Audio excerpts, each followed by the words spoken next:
စီးချိုယောဂရှိသူများအတွက်တကြားဓာတ်ပါဝင်မှုနည်းပြီးတော့အမြင့်တက်ကျော်သွားတဲ့အသီးတွေကသွေးရင်းတကြားဓာတ်ကိုထိန်းချုပ်ဖို့အထောက်အကူပြုပါတယ်။ယခုဗီဒီယိုမှာကတော့တကြားဓာတ်ပါဝင်မှုနည်းပြီးတော့စီးချိုယောဂရှိသူတွေစားသုံးတဲ့အသီးတွေကိုမျှဝေပေးသွားမှာဖြစ်ပါတယ်။ဒီအသီးတွေကိုဖော်ပြတဲ့နေရာမှာ glycemic index လို့ခေါ်တဲ့အစားအစာတစ်ခုကသွေးရင်းတကြားဓာတ်ပမာဏကိုဘယ်လောက်မြန်မြန်မြင့်တက်စေနိုင်သလဲဆိုတာကိုတိုင်းတာတဲ့ညွှန်းကိန်းတစ်ခုနဲ့ဖော်ပြထားပါတယ်။ GI တန်ဖိုးကို3ညကနေ100အထိသတ်မှတ်ထားပြီးတော့တကြားဓာတ်ဆုပ်ယူမှုနှုန်းပေါ်မှာမူတည်ပြီးတော့အမျိုးအစားခွဲခြားထားပါတယ်။နံပါတ်1ကတော့ low GI နိမ့်နဲ့ GI 55အောက်ရှိပါတယ်။ဒီအစားအစာတွေကသွေးရင်းတကြားဓာတ်ကိုတဖြည်းဖြည်းချင်းမြင့်တက်စေပါတယ်။နံပါတ်2ကတော့ median GI အလယ်လက်ရှိတဲ့ GI 56ကနေ69ကြားရှိပါတယ်။တကြားဓာတ်ကိုအလယ်နှုန်းနဲ့မြင့်တက်စေနိုင်ပါတယ်။နောက်ဆုံးတစ်ခုကတော့ high GI မြင့်နဲ့ GI 80နဲ့အထက်ရှိပါတယ်။သွေးရင်းတကြားဓာတ်ကိုလျင်မြန်စွာမြင့်တက်စေတဲ့အစားအစာတွေပဲဖြစ်ပါတယ်။ဘာကြောင့်ဒီ GI ကအရေးကြီးတယ်လဲဆိုရင်စီးချိုယောဂရှိသူတွေအတွက် GI နှိမ့်တဲ့အစားအစာတွေကိုရွေးစားမယ်ဆိုရင်သွေးရင်းတကြားဓာတ်ကိုထိန်းချုပ်ရတာလွယ်ကူပါတယ်။နောက်ကျန်းမာရေးအတွက် GI နှိမ့်တဲ့အစားအစာတွေကအဝမလွန်အောင်နှလုံးရောဂါအန္တရာယ်ကိုလည်းလျှော့ချပေးပြီးတော့စွမ်းအင်ကိုတည်ငြိမ်စွာထောက်ပံ့ပေးပါတယ်။အားလုံးပဲမင်္ဂလာပါရှင်။ TRT Channel မှာပြန်လည်ကြိုဆိုလိုက်ပါတယ်။စီးချိုယောဂရှိတဲ့သူတွေအစားသုံးဖို့တင့်တော်တဲ့ glycemic index လို့ခေါ်တဲ့ GI နှိမ့်ပြီးတော့သွေးရင်းတကြားဓာတ်ကိုဖြည်းဖြည်းချင်းပဲမြင့်တက်စေနိုင်တဲ့အသီးတွေကတော့နံပါတ်1 strawberry သီး strawberry သီးမှာ glycemic index 40ရှိပါတယ်။ vitamin C နဲ့အမြင့်ဓာတ်တွေကြွယ်ဝပြီးတော့တကြားဓာတ်ပမာဏပါဝင်မှုနည်းပါတယ်။ယောဂပိုးတွေကိုလည်းခုခံကာကွယ်ပေးပါတယ်။စားသုံးဖို့အကြံပြုခြင်းတဲ့ပမာဏကတော့အလက်စား8လုံးကနေ10လုံးအထိစားသုံးနိုင်ပါတယ်။နံပါတ်2ကတော့ပန်းသီးပါပန်းသီးက glycemic index 36ရှိပါတယ်အမြင့်ဓာတ်ဖြည့်တင်းပေးတဲ့ပက်တင်ပါဝင်ပြီးတော့သွေးရင်းတကြားဓာတ်ကိုထိန်းညှိပေးပါတယ်သူ့မှာတကြားဓာတ်ပါဝင်မှုလည်းနည်းပါတယ်စားသုံးဖို့အကြံပြုခြင်းတဲ့ပမာဏကတော့အလက်စားပန်းသီးတစ်လုံးစားဖို့အကြံပြုခြင်းပါတယ်လေ့လာမှုတွေအရတော့အခွန်မခွာပဲစားဖို့ပြောထားပေမဲ့ယနေ့ခေတ်မှာပိုးသက်ဆေးပေါင်းသက်ဆေးတွေကြာရှည်ခံဆေးတွေကိုသုံးထားတတ်တာမို့လို့အခွန်ခွာပြီးစားတာပိုသင့်တော်မယ်ထင်ပါတယ်နံပါတ်3ကတော့တစ်တော်သီးပါ GI 38ရှိပါတယ်အမြင့်ဓာတ်များပြီးတော့တကြားဓာတ်ဆုပ်ယူမှုကိုနှိကွေးစေပါတယ်အစာရှည်စနစ်ကိုလည်းအထောက်အကူပြုပါတယ်စားသုံးဖို့အကြံပြုပမာဏကတော့အလက်စားတစ်လုံးစားဖို့အကြံပြုချင်ပါတယ်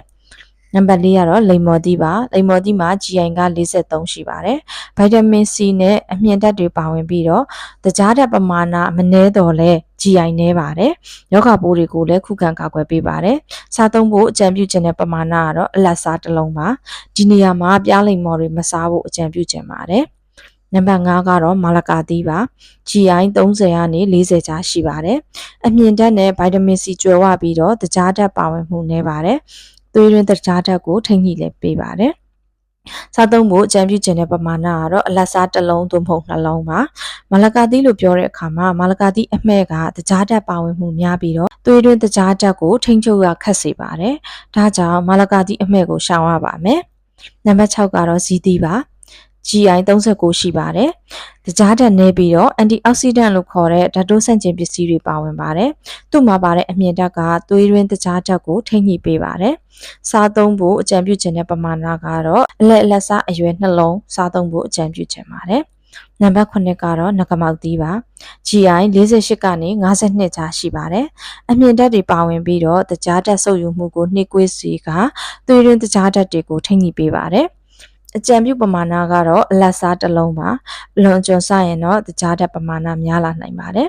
နံပါတ်10ကတော့ထောပတ်သီးပါထောပတ်သီးက GI 15GI အလွန်နှိမ့်ပါတယ်တကြားဓာတ်မပါရှိသလောက်ဖြစ်ပြီးတော့ကျန်းမာရေးနဲ့ညီညွတ်တဲ့အဆီတွေနဲ့အမြင့်ဓာတ်တွေကြွယ်ဝစွာပါဝင်ပါတယ်သွေးရင်းတကြားဓာတ်ကိုထိခိုက်မှုမရှိသလောက်ဖြစ်ပါတယ်အကြံပြုပမာဏကတော့ထောပတ်သီးတစ်ချမ်းဒါမှမဟုတ်3ပုံတစ်ပုံစားလို့ရပါတယ်နောက်ထပ် GI နှိမ့်ပြီးတော့စီးချိုသမားတွေစားဖို့အကြံပြုခြင်းတဲ့အသီးတွေကတော့ cherry သီးပါ GI 22ရှိပြီးတော့စားသုံးဖို့အကြံပြုခြင်းတဲ့ပမာဏကတော့တစ်ခါစားမယ်ဆို10လုံးကနေ12လုံးပါနောက်တစ်ခုကတော့ blueberry ပါ GI 40ကနေ53ကြားမှာရှိပါတယ်စားသုံးဖို့အကြံပြုခြင်းတဲ့ပမာဏကတော့အနေတော့တစ်ခွက်စားသုံးဖို့အကြံပြုခြင်းပါတယ် နောက်တစ်ခုကတော့မက်မွန်တီပါမက်မွန်တီက GI 42ရှိပါတယ်စားသုံးဖို့အကြံပြုခြင်းတဲ့ပမာဏကတော့အလတ်စားတစ်လုံးဖြစ်ပါတယ်ထပ်ဆောင်အကြံပြုခြင်းသားလေးတွေရှိပါတယ်ဒီအသီးတွေကိုစားတဲ့နေရာမှာတစ်နေ့ကိုတစ်ချိန်သို့မဟုတ်နှစ်ချိန်ပဲစားရပါမယ်စားတဲ့နေရာမှာလည်းဖော်ပြခဲ့တဲ့ပမာဏထက်ပိုပြီးမစားသင့်ပါဘူးနောက်အမြင့်ဓာတ်ပါတဲ့အသီးတွေကိုပဲဦးစားပေးပြီးစားရပါမယ်အမြင့်ဓာတ်ကသွေးရင်းတကြားဓာတ်ကိုတဖြည်းဖြည်းချင်းပဲမြင့်တက်စေပြီးတော့ထိန်းချုပ်ရလွယ်စေပါတယ်အသီးတွေကိုဖြော်ရည်လုံးမတောက်စေချင်ပါဘူးဖြော်ရည်ဟာအမြင့်ဓာတ်ပါဝင်မှုနည်းပြီးတော့တကြားဓာတ်ကိုလျင်မြန်စွာဆုပ်ယူစေနိုင်တဲ့အတွက်ကြောင့်သွေးရင်းတကြားဓာတ်ကိုရုတ်တရက်မြင့်တက်စေနိုင်ပါတယ်ကိုကအစာမကြေလို့ပဲဖြစ်ဖြစ်အသီးတွေကမာလို့ပဲဖြစ်ဖြစ်ဖြော်ရည်တောက်မယ်ဆိုလဲအဖက်တွေပါအောင်ကြိတ်တောက်ဖို့အကြံပြုချင်ပါတယ်နောက်တစ်ခုကတော့အခြားအစားအစာတွေနဲ့တွဲစားဖို့ပါအသီးတွေကိုအစီမပါတဲ့ဒိန်ချင်းဒါမှမဟုတ်ခွန်မာသီးတွေဖြစ်တဲ့တီဟိုစေးတစ်ကြားသီးဘန်ဒါစေးမကဒေးမီးယားလို့ခေါ်တဲ့ချောကလက်သီးစတာတွေနဲ့တွဲစားမယ်ဆိုရင်သွေးတွင်းတကြားဓာတ်ကိုပုံမထိန်းညှိပေးနိုင်ပါတယ်နောက်ဆုံးတစ်ချက်ကတော့ဆရာဝန်နဲ့တိုင်ပင်ဖို့ပါ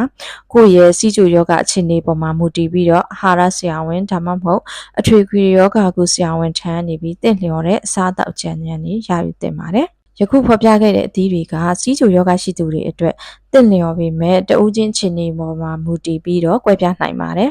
ဥပမာအစားအသောက်မထိန်းသိမ်းတဲ့သူဆေးတွေကိုစနစ်တကျမတောက်တဲ့သူတွေမှာဆိုရင်ရလက်ကွဲပြားနိုင်တာတွေကိုတော့သတိပြုသင့်ပါတယ်ယခုဖော်ပြခဲ့တာတွေကတော့စီးကျိုယောဂရှိခဲ့သူတွေစားသုံးရန်တင့်တော်တဲ့အသီးတွေကိုမျှဝေပေးခဲ့တာပဲဖြစ်ပါတယ်။တလက်စားတဲ့စီးကျိုယောဂရှိတဲ့သူတွေစားသုံးဖို့မသင့်တဲ့အသီးတွေကတော့စပြစ်သီးတရသီးမဲ့တမောသီးမဲ့ဖရဲသီးမလကာသီးမဲ့နဲ့အချောက်လှမ်းထားတဲ့အသီးတွေဟိုမှာစပြစ်သီးကြောက်တမောသီးကြောက်မမွန်သီးကြောက်တွေဖြစ်ပါတယ်။ဒါတွေကတကြားဓာတ်အလွန်များပြီးတော့ glycemic index လည်းမြင့်တာကြောင့်ရှောင်နိုင်ရင်အကောင်းဆုံးပါစားမယ်ဆိုလဲနည်းငယ်ပဲစားဖို့အကြံပြုချင်ပါတယ်ဒါဆိုစီးကျိုသမားတွေစားတဲ့နာနဲ့ရှောင်တဲ့အသီးတွေကိုအခုဆိုရင်အားလုံးသိသွားကြပြီမို့သွေးရင်းတကြားဓာတ်ကိုထိန်းချုပ်ရလွယ်ကူအဆင်ပြေပြီးတော့အားလုံးပဲကျန်းမာချမ်းသာအသက်ရှည်ကြပါစေရှင်